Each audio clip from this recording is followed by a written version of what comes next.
전직 교장 박영수의 딸 소영이 시장 떡집 사장 정민준과 재혼하고 싶다고 고백합니다. 교장 딸이 떡장수아라며 격분한 박영수는 변장하고 시장에 잠입해 정민준을 몰래 관찰합니다.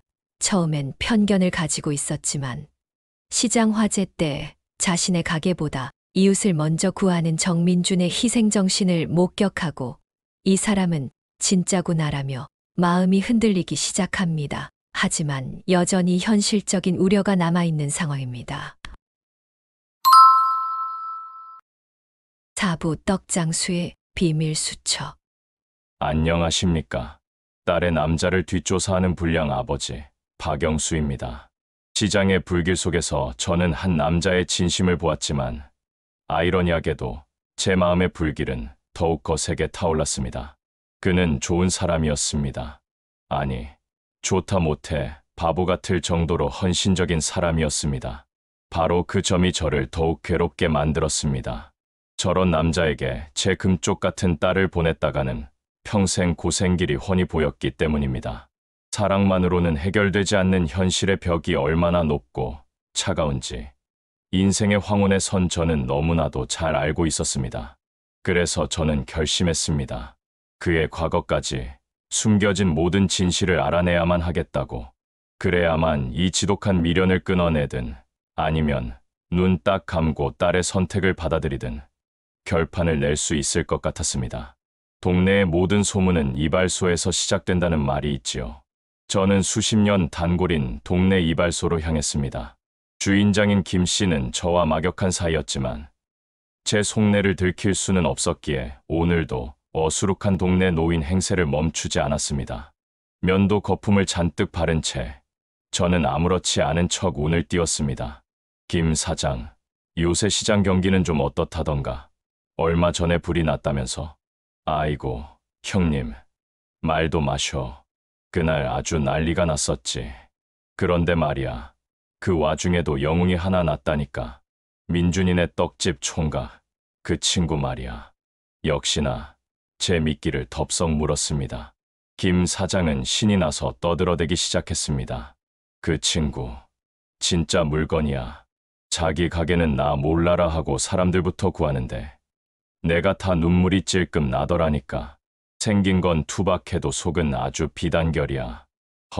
그래, 생긴 건 꼭 고생 꽤나 하게 생겼더구먼. 제가 슬쩍 깎아내리자 김 사장은 발끈하며 목소리를 높였습니다. 형님, 사람 그렇게 보면 안 되지. 그 친구 사연 들어보면 그런 말 못해. 원래 저기 경기도에서 부모님이랑 농사 짓고 살았는데 고등학교 때 부모님이 교통사고로 한나란시에 돌아가셨다지 뭐야. 졸지에 소년 가장이 돼서 고등학교도 중퇴하고 동생들 둘을 다 대학까지 보냈어. 자기는 평생 흙만 지고 떡 반죽만 하면서 말이야. 저는 순간 숨을 쉴 수가 없었습니다. 고등학교 중퇴 소년 가장 그의 거칠고 투박한 손이 그을린 얼굴이 그제야 다른 의미로 보이기 시작했습니다. 그것은 게으름의 흔적이 아니라 가족을 위해 평생을 바친 헌신의 훈장이었던 겁니다. 그뿐인 줄 알아? 몇 년 전에는 애들 엄마까지 병으로 먼저 보내고 지금은 홀로 아들 둘을 키우는데 어찌나 지극정성인지 몰라. 자기는 못 배웠다고 아들들 교육에는 아주 목숨을 걸었어. 동네에서 효자 아들, 열혈 아빠로 소문이 자자하다니까. 김 사장의 입에서 쏟아지는 이야기들은 제가 그동안 쌓아 올렸던 편견의 벽을 사정없이 허물어뜨렸습니다. 하지만 바로 그때 제 심장을 꿰뚫는 한마디가 더 날아들었습니다. 그런데 그 친구가 말이야. 소영이 아가씨 만나고 나서 사람이 더 달라졌어. 더 열심히 살더라고. 아무래도 자격지심이 좀 있나 봐. 우리 소영이 아가씨가 어떤 사람이야. 병원 간호부장에 아버님은 교장 선생님까지 하신 분인데 자기가 부족하다고 생각하는 거지. 그 말을 듣는 순간 저는 부끄러움에 얼굴이 화끈거려 견딜 수가 없었습니다. 그의 진심을 의심하고 그의 배경을 비웃었던 제 자신이 한없이 초라하게 느껴졌습니다. 하지만 동시에 풀리지 않는 의문이 하나 생겼습니다. 그렇게까지 자격지심을 느끼는 남자가 어떻게 그토록 당당하게 제 딸을 만날 수 있었을까? 무언가 제가 모르는 또 다른 비밀이 있을 거라는 직감이 강하게 들었습니다. 그날 저녁, 저는 해서는 안 될 마지막 선택을 했습니다. 서점 문을 일찍 닫고 시장이 파할 무렵 민준이네 떡집 앞에서 잠복을 시작했습니다. 어둠 속에서 그의 행적을 밟는 제 모습은 영락없는 범죄자 같았지만 멈출 수가 없었습니다. 밤 9시가 넘어 가게 셔터를 내린 그는 피곤한 기색이 역력했습니다. 당연히 집으로 갈 것이라 생각했는데 그의 발걸음은 집이 아닌 다른 방향으로 향했습니다. 한참을 뒤따라가 보니 그가 들어선 곳은 낡고 허름한 상가 건물이었습니다. 간판에는 희미하게 덕지 평생교육원, 야간 고등학교 과정이라고 쓰여 있었습니다. 설마. 저는 홀린 듯 건물 안으로 따라 들어가 복도 끝 교실의 유리창 너머로 안을 엿보았습니다. 그리고 그곳에서 저는 제 눈을 의심할 수밖에 없었습니다. 20살은 좋기 어려 보이는 학생들 틈에 땀 냄새에 절은 작업복 차림의 정민준이 허리를 꼿꼿이 세운 채 칠판을 뚫어져라 쳐다보고 있었습니다. 달아빠진 책상 위에는 낡은 교과서와 영어 단어장이 놓여 있었습니다. 새벽 2시에 일어나 떡을 만들고 밤 10시가 넘어 학교에 와서 공부를 하는 처절한 노력. 저는 그만 다리에 힘이 풀려 복도 벽에 기대어 주저앉고 말았습니다. 그가 왜 그렇게까지 하는지 이유를 묻지 않아도 알 수 있었습니다. 제 딸, 소영이 때문이었습니다. 간호부장인 내 딸의 옆에 조금이라도 더 당당하게 서기 위해서, 부족한 자신을 채워 그녀에게 피해를 주지 않기 위해서 그는 지금 자신의 모든 것을 걸고 있었습니다. 모든 진실을 알게 된 지금, 저는 더 이상 그를 떡장수라고 폄하할 수 없었습니다. 그는 한 여자에게 부끄럽지 않은 남자가 되기 위해 자신의 한계와 싸우고 있는 세상에서 가장 위대한 사람이었습니다. 하지만 제 마음은 왜 이토록 더 무겁고 아픈 것일까요? 그의 진심이 너무나 크고 깊어서 오히려 제 딸이 그 무게를 감당할 수 있을지 두려워졌습니다. 이제 저는 이 모든 사실을 알고도 과연 딸의 결혼을 반대할 수 있을까요? 아니, 아버지로서 반대해야만 하는 걸까요? 제 인생 최대의 갈림길 앞에서 저는 길을 잃고 말았습니다. 다음 이야기에서는 마침내 제가 그와 정면으로 마주하게 됩니다. 부디 저의 선택을 끝까지 지켜봐 주시고 구독과 좋아요로 용기를 주시길 바랍니다.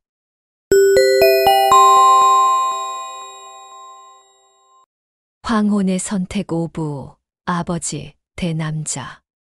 안녕하십니까. 제 인생 가장 무거운 발걸음을 옮기고 있는 박영수입니다.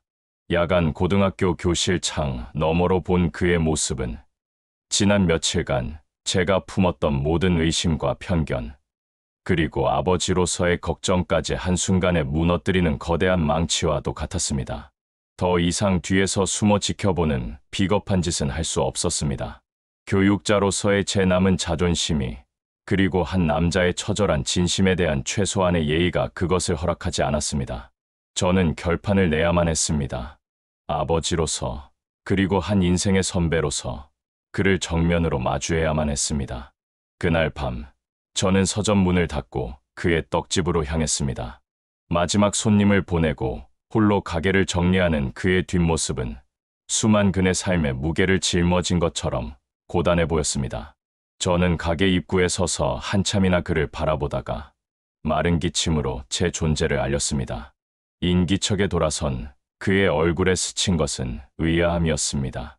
며칠 전 책을 배달하던 늙은이와 오늘의 제가 같은 인물이라고는 상상도 못하는 눈치였지요. 저는 천천히, 그리고 아주 또렷하게 제 정체를 밝혔습니다. 나는 박소영의 아버지입니다.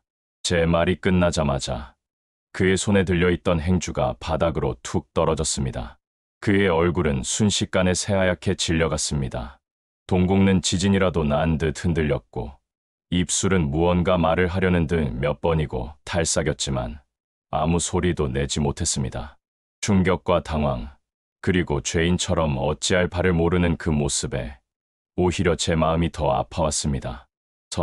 선생님께서 소영 누나의 아버님이셨습니까?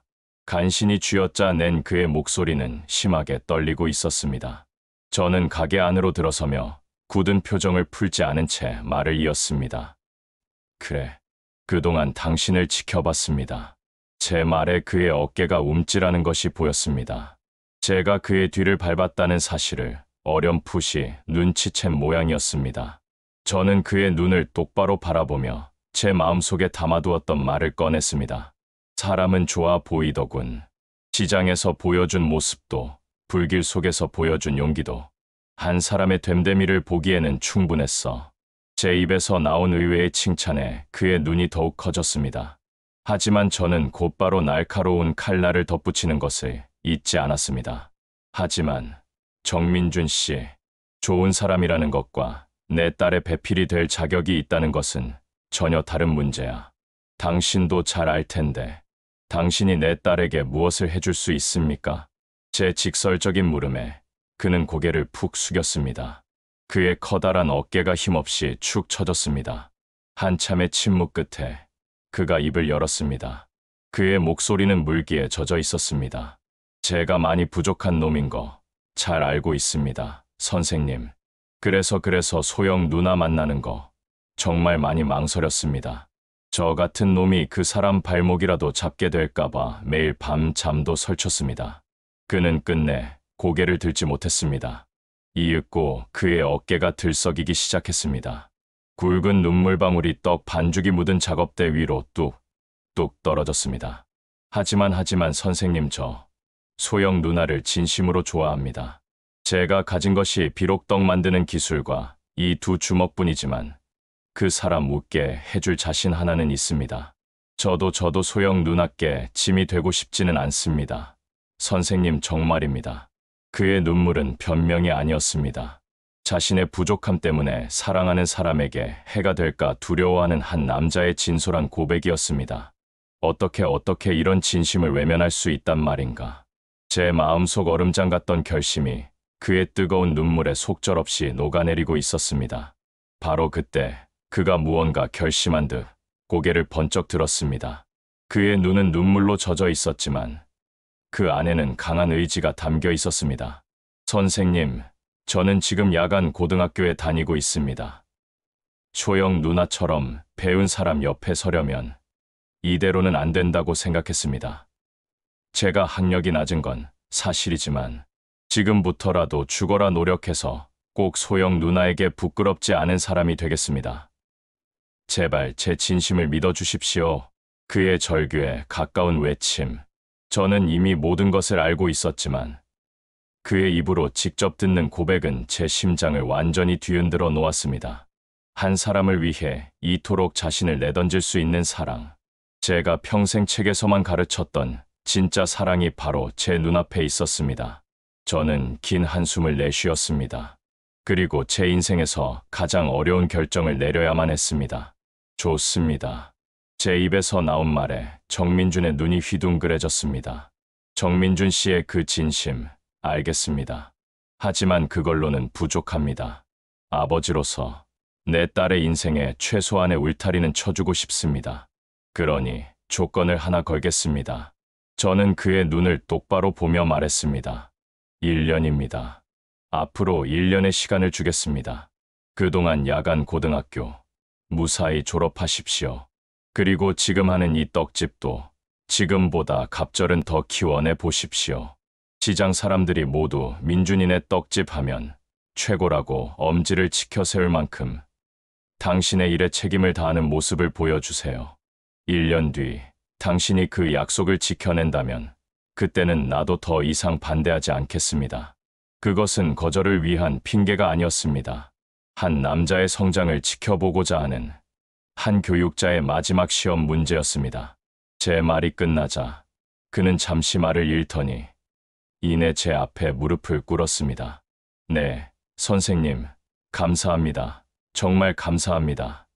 1년이 아니라 10년이라도 기다리겠습니다. 반드시 약속을 지켜서 선생님 앞에 당당히 다시 서겠습니다. 그의 목소리는 희망으로 가득 차 있었습니다.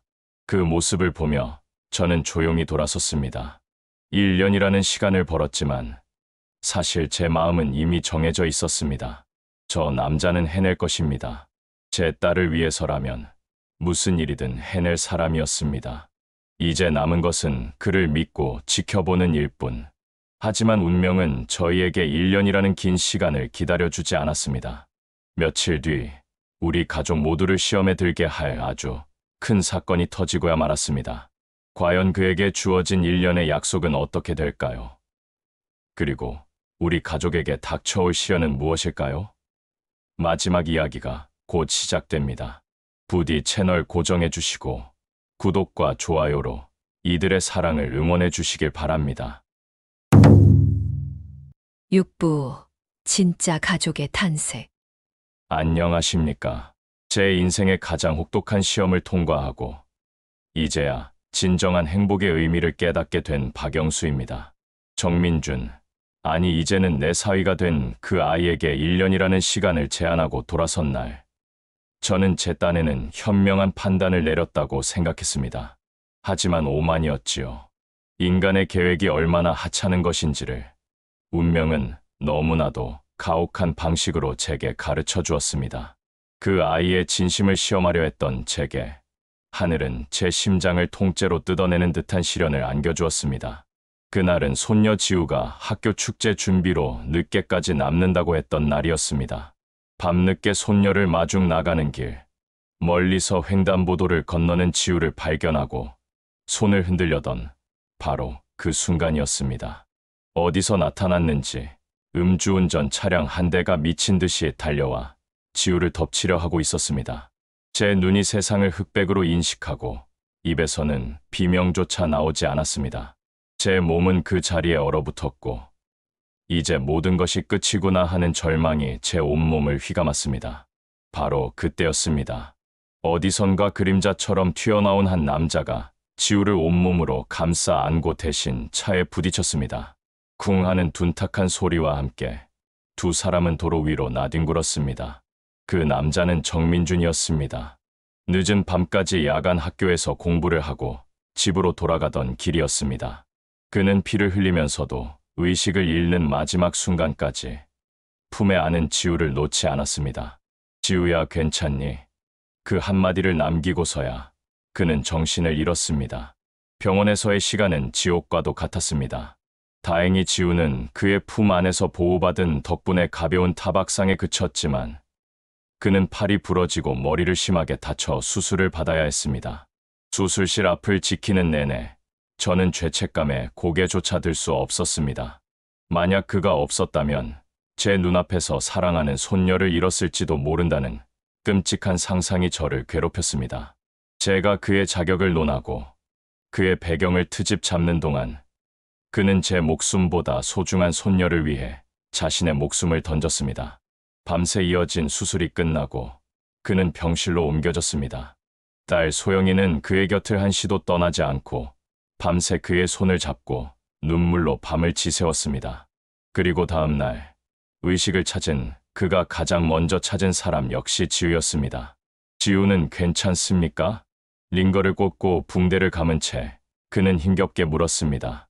그 모습을 본 지우가 와락 그의 품에 안기며 울음을 터뜨렸습니다. 아저씨, 나 때문에 아저씨가 흑흑. 아니야, 지우야. 아저씨는 괜찮아. 우리 지우가 안 다쳤으면 그걸로 된 거야. 뚝, 그쳐. 그는 부러지지 않은 다른 팔로 서툴게 지우의 등을 토닥여 주었습니다. 저는 그 모습을 더 이상 지켜볼 수가 없었습니다. 병실 복도로 나와 차가운 벽에 등을 기댄 채 저는 소리 없이 울었습니다.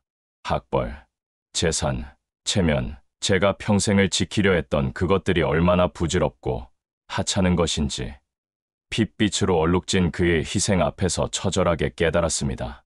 저 사람이야말로 피 한 방울 섞이지 않았지만 그 누구보다 뜨거운 사랑으로 우리 가족을 지켜준 진짜 가족이었습니다.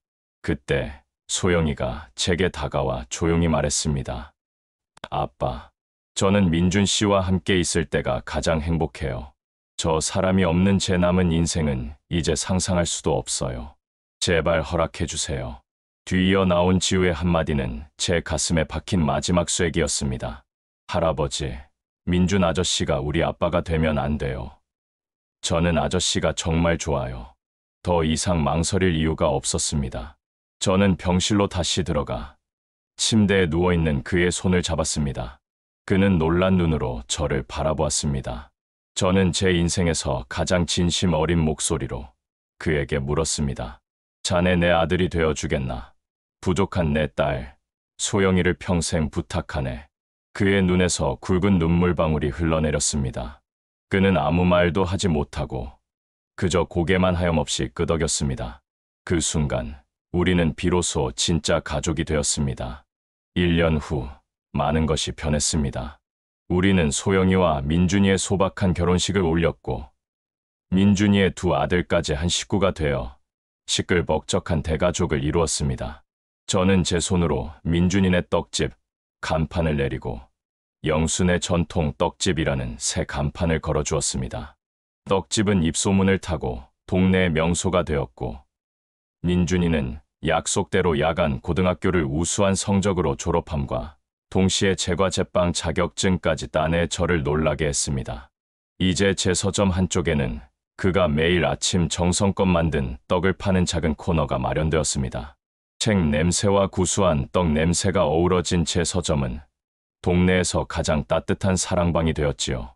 황혼의 문턱에서 저는 인생의 가장 소중한 가치를 배웠습니다. 사람의 가치는 졸업장에 있는 것이 아니라 그 사람의 인품에 있다는 것을, 돈보다 귀한 것은 서로를 위하는 정성이라는 것을 말입니다. 제 편견 가득했던 황혼의 선택은 결국 제게 세상 가장 큰 행복을 가져다 주었습니다. 지금까지 저의 길고 부족한 이야기를 들어주신 모든 분께 진심으로 감사드립니다. 여러분의 가정에도 늘 사랑과 웃음이 가득하시기를 바라며 저희 가족의 이야기가 마음에 작은 울림을 주었다면 마지막으로 구독과 좋아요를 부탁드립니다. 안녕히 계십시오.